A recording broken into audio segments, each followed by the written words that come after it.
terminen las vacaciones para algunos de ustedes, pero me alegra mucho que estén aquí, ¿sí? Chévere que ya hayan disfrutado ese tiempo de fin de año, de inicio de año, pero los queremos aquí y los necesitamos aquí, en Conviva Norte. Así que me alegro mucho, mucho que estemos de regreso. Conviva Norte cada vez está más completa, porque ya se acabó el éxodo, el éxodo decembrino. Aprendí de un buen amigo hace poco algo que espero recordar siempre. Un amigo pronunció o declaró esta frase y me la quise guardar para mí, pero quiero compartirla con ustedes esta mañana. Mi amigo dijo, cada situación que nos lleva a orar es una bendición para nuestras vidas. Quiero que pensemos en eso. Cada situación, cada circunstancia en nuestras vidas, cada eventualidad que nos lleve a orar es una bendición para nuestras vidas. ¿Están de acuerdo con eso? La verdad, yo estoy plenamente de acuerdo con él en este punto. Y estoy seguro, o por lo menos es mi deseo, que después de esta charla, nosotros también, y ustedes también, lo puedan hacer parte de sus vidas. ¿Por qué?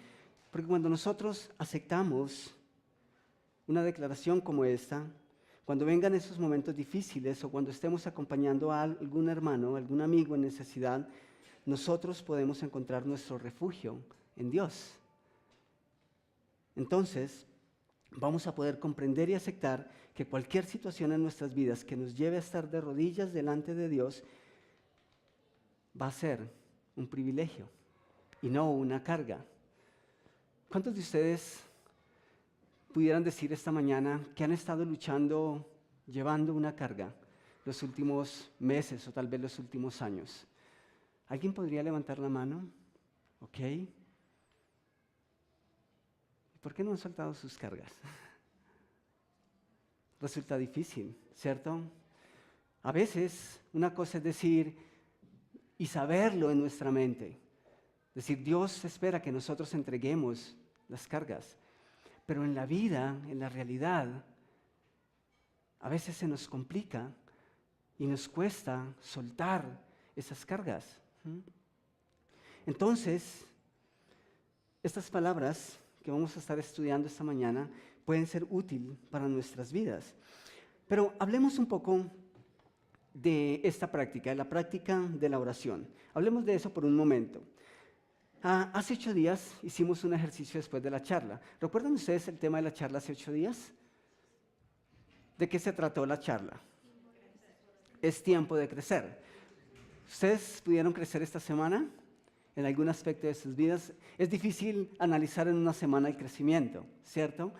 Espero que lo hayan hecho, pero más que si notan ese crecimiento o no, quisiera saber si están cumpliendo el compromiso que hicimos con algunas personas de estar orando los unos por los otros.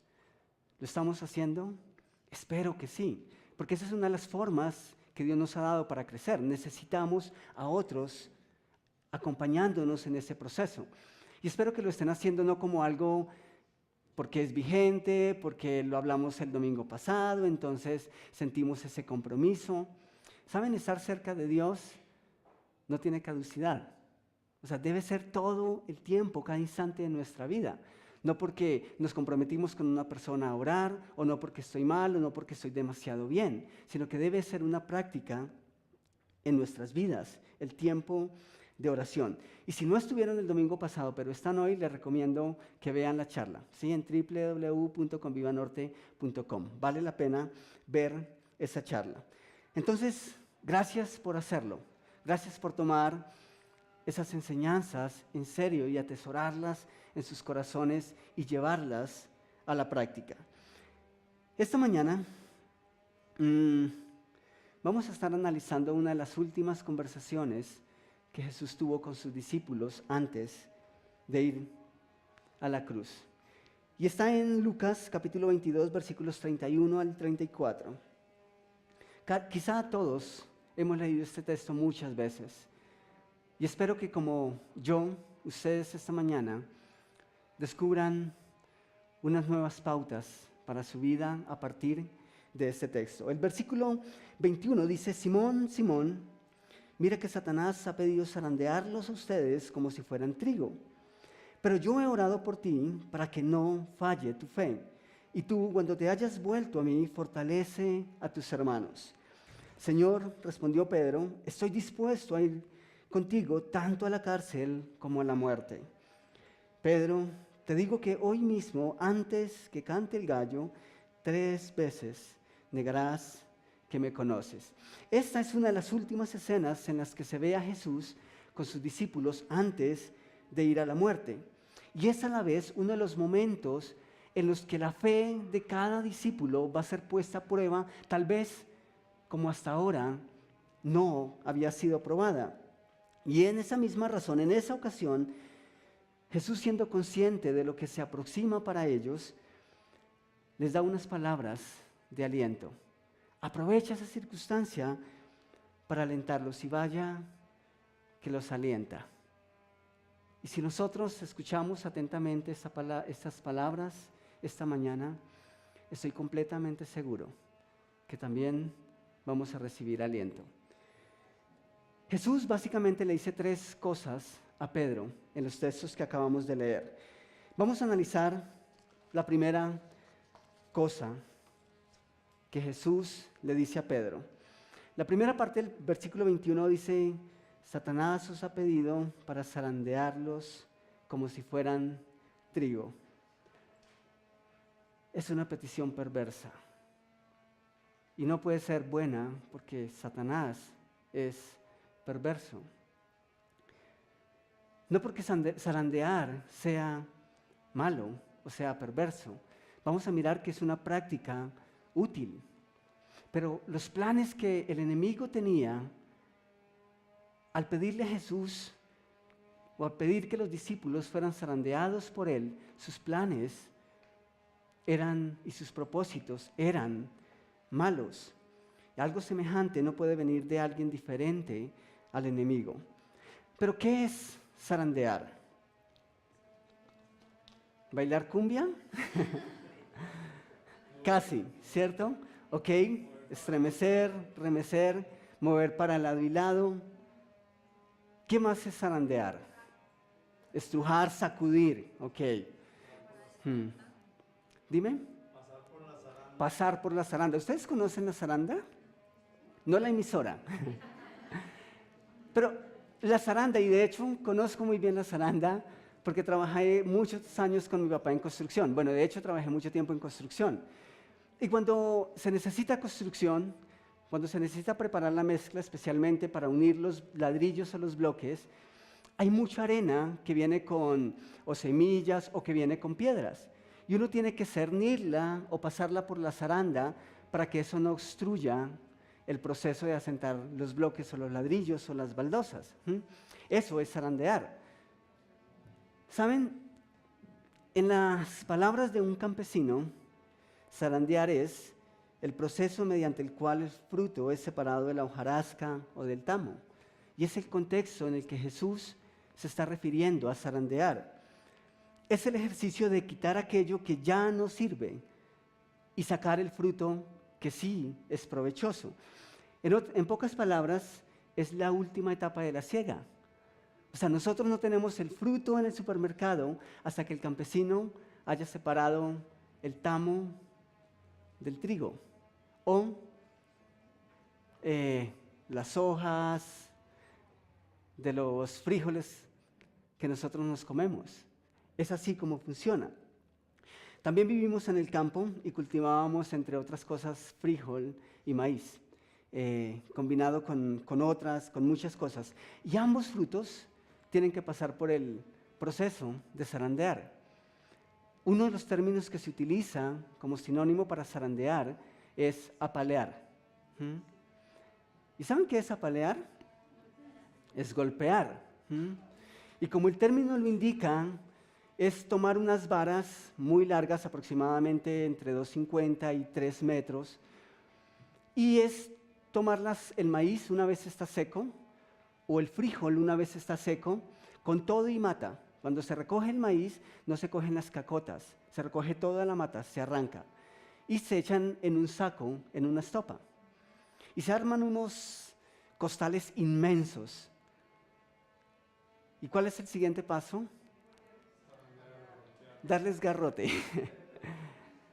Y se empieza a golpear. Y hay una técnica, ¿sí?, para hacerlo. ¿Y qué ocurre? A punta de garrote, de golpes, el maíz, el grano de maíz empieza a soltar la tusa que llamamos, ¿cierto? No la que a veces nos da. La tusa de maíz empieza a separarse de esa tusa, o el frijol empieza a abandonar las vainillas o la cacota. ¿Cuántas veces hay que golpear ese saco? Muchas veces, muchísimas veces. Y finalmente, después de un largo proceso, se saca todo de ese saco. Y después uno empieza a lanzar toda esa viruta con el grano al aire. Y el aire se va llevando todo lo que es basura. Y cada vez el grano va cayendo más y más limpio. Ese es el proceso de zarandear en el caso del maíz o del frijol. Chévere, ¿cierto? Si un día tienen la oportunidad de hacerlo, es genial. En serio, es agradable. Nosotros lo hicimos por algunos años y es agradable como después de todo ese proceso uno mira los sacos repletos de maíz o de frijol completamente limpio. Eso es muy, muy bonito. Pero ahora quiero que piensen o imaginen ustedes ese mismo proceso aplicado a una vida, aplicado a una persona. ¿Es bonito? ¿Suena agradable? En realidad, ¿qué tenía el enemigo en mente cuando pidió a los discípulos de Jesús para zarandearlos? Eso es algo totalmente distinto. Cuando es el enemigo el que quiere zarandear, nosotros tenemos que estar completamente convencidos de que no es nada bueno. Él es sin misericordia. Él no tiene piedad. Son sinónimos de zarandear, sacudir, como ustedes dijeron, agitar, revolver, maltratar, estremecer. O sea, definitivamente el enemigo tenía unos planes macabros, unos planes malos cuando hizo esa petición a Jesús. Ciertamente no tenía el deseo de que Pedro y los discípulos fueran perfeccionados a través de la prueba. Ese no era su propósito. Cuando Él zarandea, lo hace con el propósito de que nosotros, como hijos de Dios, desistamos y abandonemos en el proceso. Esa es la intención del enemigo cuando quiere zarandearnos. Entonces, el versículo 31 de Lucas 22 dice: Simón, Simón, mira que Satanás ha pedido zarandearlos a ustedes como si fueran trigo. ¿A quiénes pidió zarandear? ¿A Pedro? No. Dice, ha pedido zarandearlos a ustedes. Y ese plural te incluye a ti y me incluye a mí. Nosotros no escapamos a esa realidad. Y quizá en este mismo momento estás pensando en las muchas ocasiones en las que el enemigo te ha querido zarandear. ¿Sí o no? Tal vez traes a la memoria en este mismo instante cuando has sido zarandeado o zarandeada por el enemigo. ¿Piensas en ese momento cuando un amigo te dio la espalda, cuando un amigo te falló? Tal vez puedes recordar ese momento en el que un líder te hizo daño. Tal vez puedes recordar ese momento en que un hijo se fue de casa a destiempo. Puedes recordar ese momento cuando tu matrimonio entró en crisis.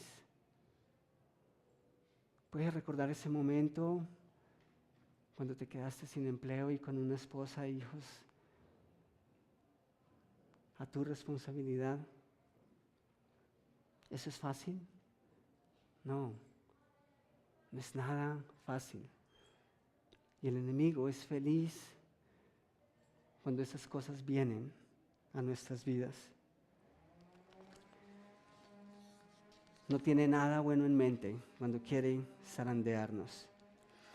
¿Saben? Pero si es así, y si esas cosas están en tu mente en este momento, yo me alegro por ti. Me alegro que después de haber pasado por todo eso, estés aquí esta mañana.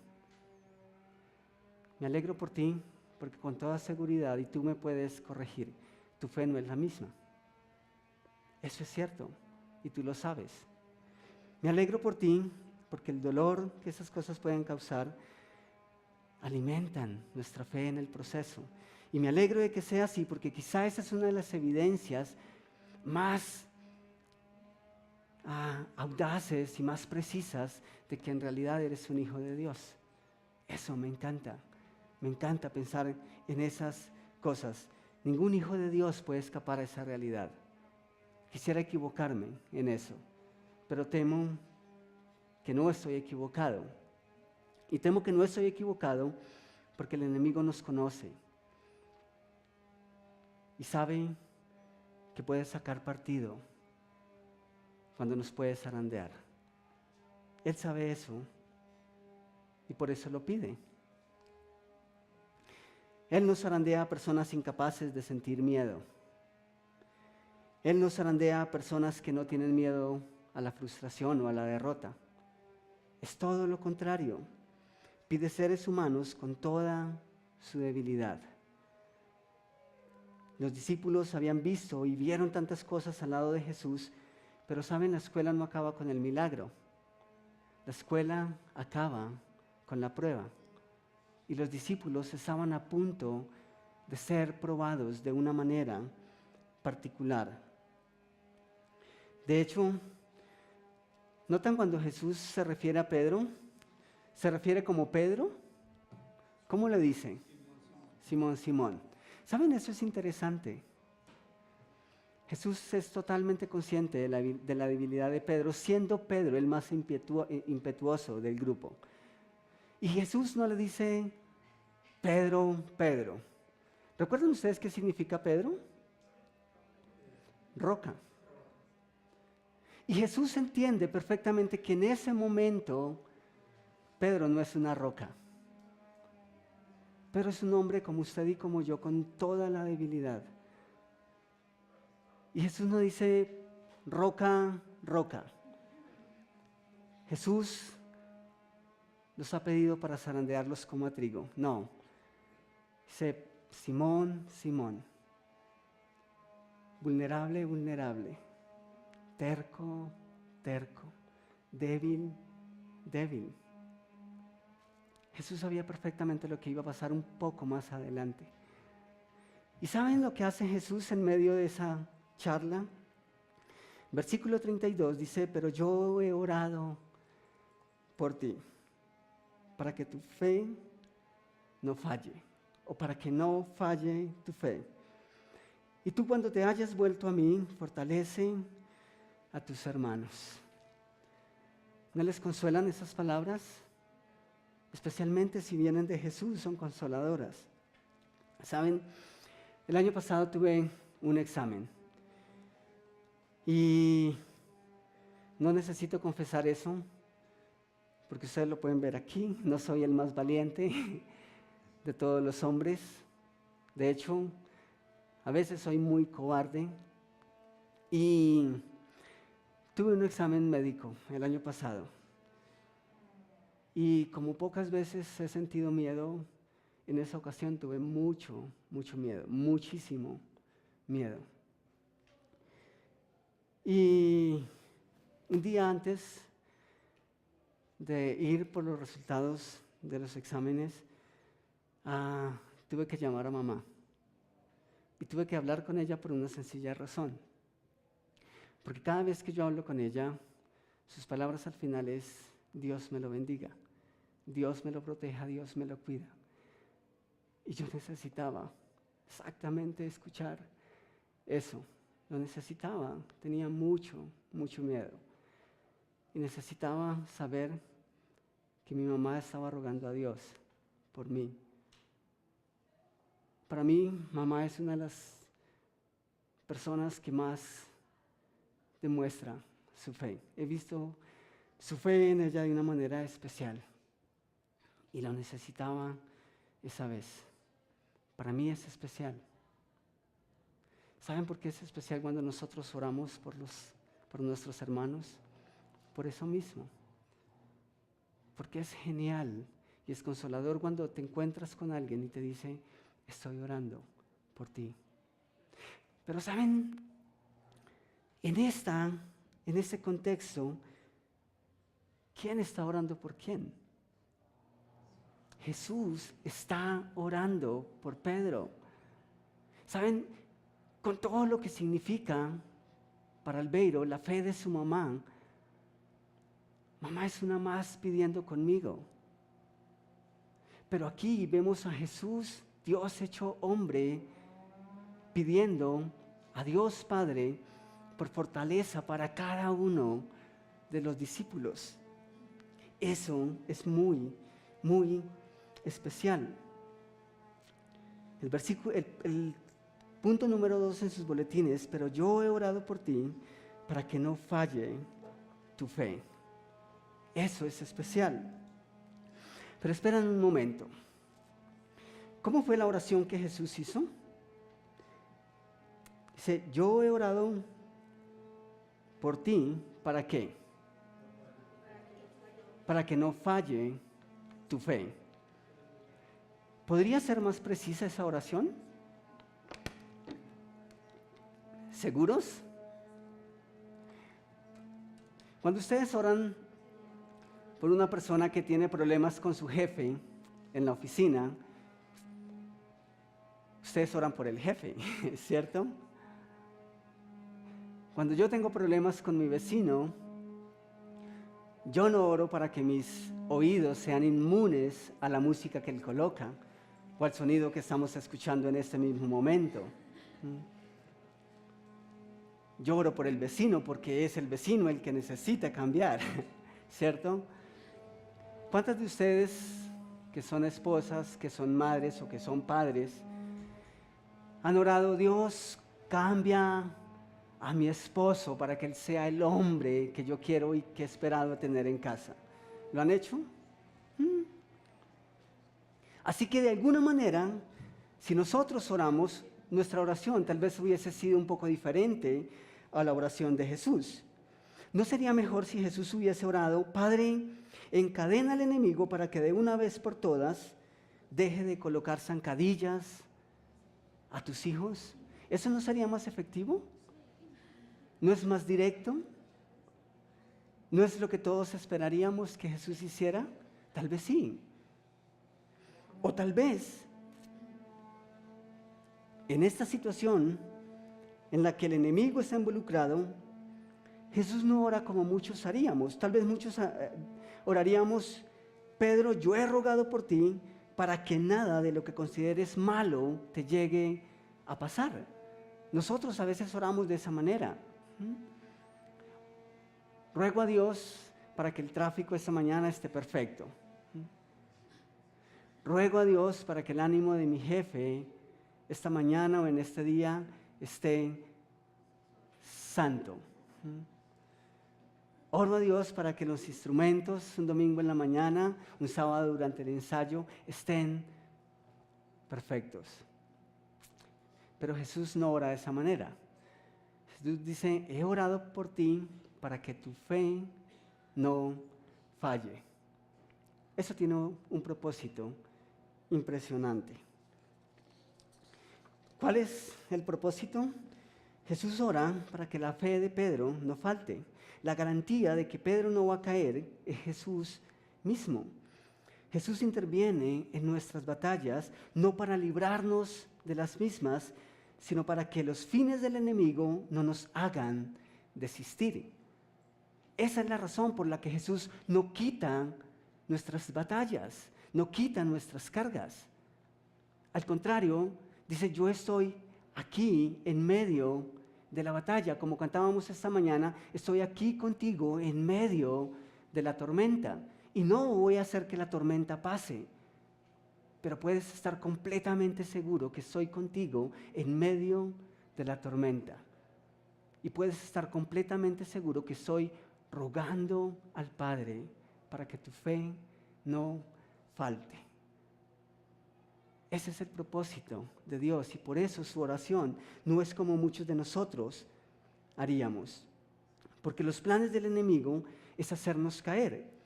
Dios sabe que después de cada batalla somos más y más fuertes y por eso no la quita. Por eso no ora por el enemigo. Por eso ora por la fe de Pedro, porque la fe de Pedro necesita ser cada vez más fuerte y más sólida. O si no, deberíamos preguntarle a Pedro si eso es verdad o no. Un poco más adelante, en el Evangelio de Juan, capítulo 21, versículos 17 al 19, Jesús se aparece a Pedro. Efectivamente, después de que Pedro lo ha negado. Bueno, no digamos Pedro, digamos después de que Simón lo ha negado. Y luego va y busca a Pedro y tienen esta conversación. Jesús le dice: apacienta a mis ovejas. De veras te aseguro que cuando eras más joven te vestías tú mismo e ibas a donde querías, pero cuando seas viejo extenderás las manos y otro te servirá y te llevará a donde no quieras ir. Esto dijo Jesús para dar a entender que la clase de muerte con que Pedro glorificaría a Dios.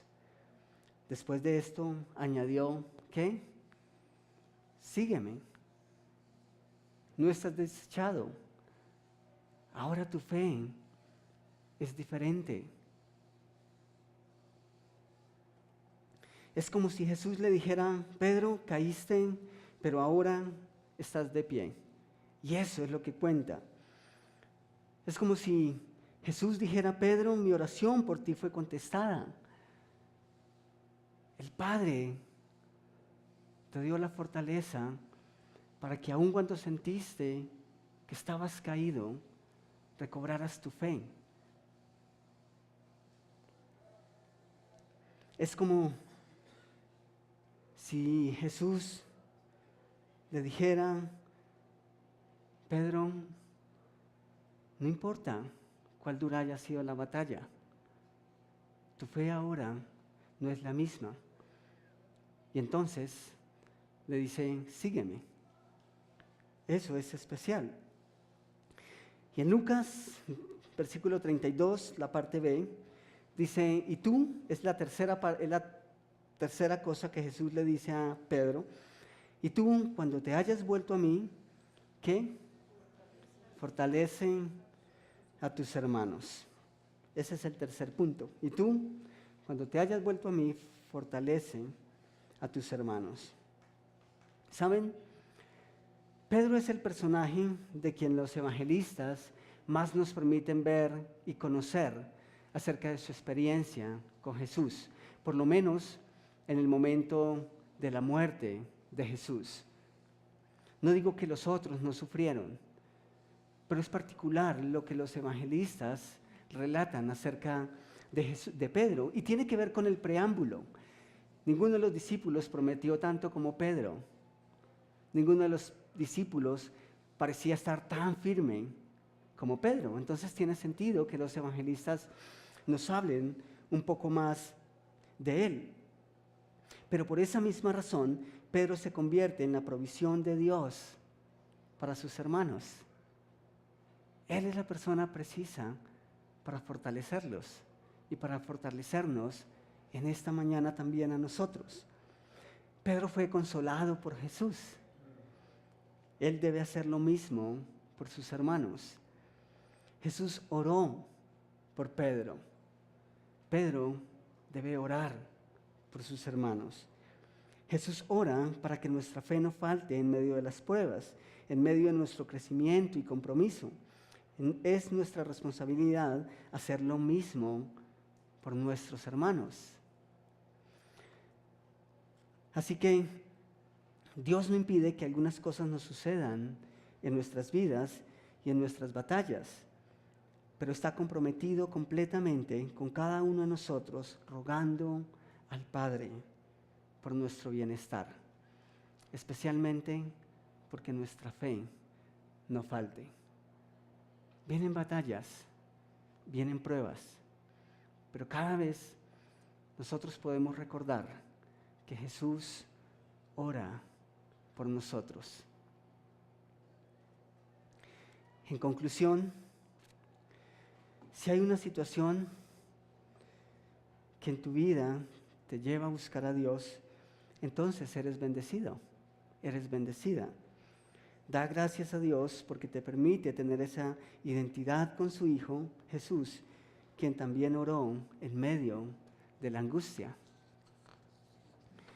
Si estás pasando por un momento difícil, si sientes que el enemigo te está zarandeando y necesitas fuerzas, necesitas una palabra de aliento, recuerda, Jesús ora por ti, ruega por ti. ¿Y saben qué me parece lo más especial de que Jesús ore por ti y por mí? Que su deseo y oración son la garantía de que todo estará bien al final, porque Él es Dios. Sus deseos puede hacerlo realidad. Mi mamá puede orar con todo su fervor y con toda su fe, pero ella no es Dios. Cuando Jesús te dice, estoy orando por ti, tienes la garantía de que todo va a estar bien. Y si quizás has pasado por un proceso difícil, hazlo saber a tus hermanos. Sé de consuelo y fortaleza para aquellos que pasan ahora por donde tú ya pasaste. Eso es lo que hizo Pedro un día. Y reconfórtalos en el amor del Señor. Esa es la razón por la que Jesús no desperdicia el dolor de sus hijos. Porque esos momentos difíciles después son utilizados para fortalecer a otros. Nunca se pierden las batallas si estamos del lado de nuestro Señor. Esa es una de sus promesas. Y nosotros haríamos bien en abrazarlas y en atesorarlas esta mañana. ¿Me acompañan en un momento de oración? Puedes inclinar tu rostro, cerrar tus ojos, si eso te ayuda a estar más concentrado en este momento con Dios.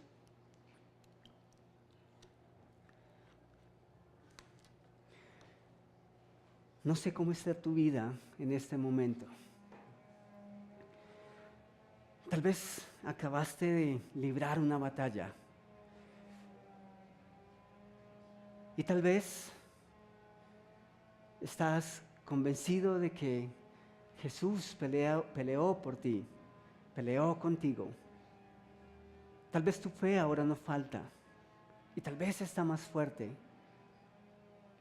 pero te sientes cansado o cansada. Es natural que después de una batalla estamos cansados, sin fuerzas. Jesús te dice esta mañana, yo estoy orando por ti. Estoy orando por tu bienestar.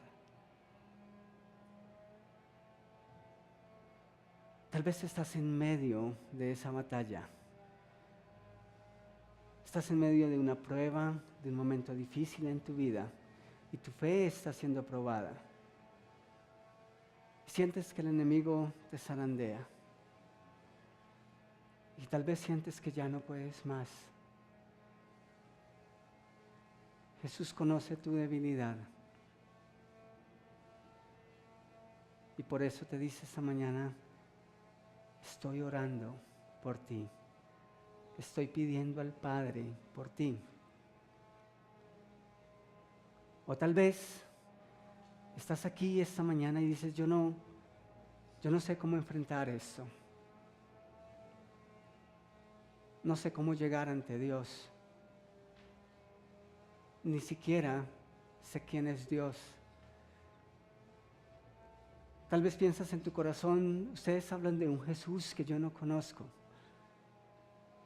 Tal vez estás pensando, me encantaría ser ese Pedro que fue consolado por Jesús y no sabes cómo hacerlo. Y tal vez no sabes cómo hacerlo porque no tienes una relación personal con Él. La buena noticia es que esta mañana Jesús no solo te dice, estoy orando por ti, sino que he esperado este momento para encontrarme contigo y para que conozcas el regalo que tengo para ti. Esta mañana tú puedes aceptar a Cristo en tu corazón personal y empezar una relación con Él. Y si tú no has aceptado a Cristo en tu corazón, las Escrituras declaran que no eres hijo de Dios y que la seguridad de tu vida eterna no está en Él. Pero esta mañana tú puedes cambiar esa historia. Esta mañana tú puedes abrir tu corazón a Jesús y tener la seguridad de que cuando esto acabe, al igual que Pedro, te vas directo a encontrarte con Él. Y no solo eso, sino que mientras eso ocurre vas a poder experimentar tu consuelo, experimentar la paz que Él ofrece. ¿Tú ya aceptaste a Cristo en tu corazón como tu Salvador personal? Si no lo has hecho, yo te pido que levantes tu mano. Y eso es entre tú y Dios. Y con mano levantada alguien se va a acercar a ti y te va a mostrar a través de la Biblia qué debes hacer para empezar una relación con Jesús. ¿Hay alguien? ¿Hay alguien esta mañana? Gracias. ¿Alguien más que con mano levantada pueda decir, mira, yo no conozco a Jesús como Salvador personal? No he tomado esa decisión en mi vida, pero quiero que alguien me explique esta mañana. ¿Hay alguien?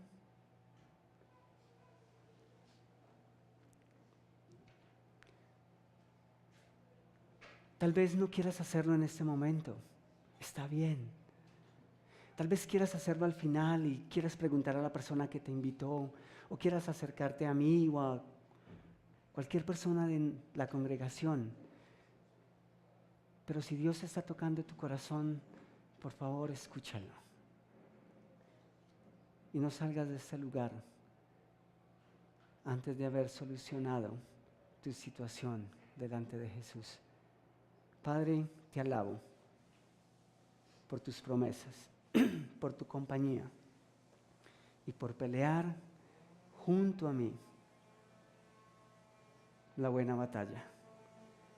Y digo la buena batalla porque contigo todas las batallas son buenas. Pero te ruego que podamos recordarlo cada vez que tú nos quieras probar o cada vez que el enemigo nos quiera zarandear.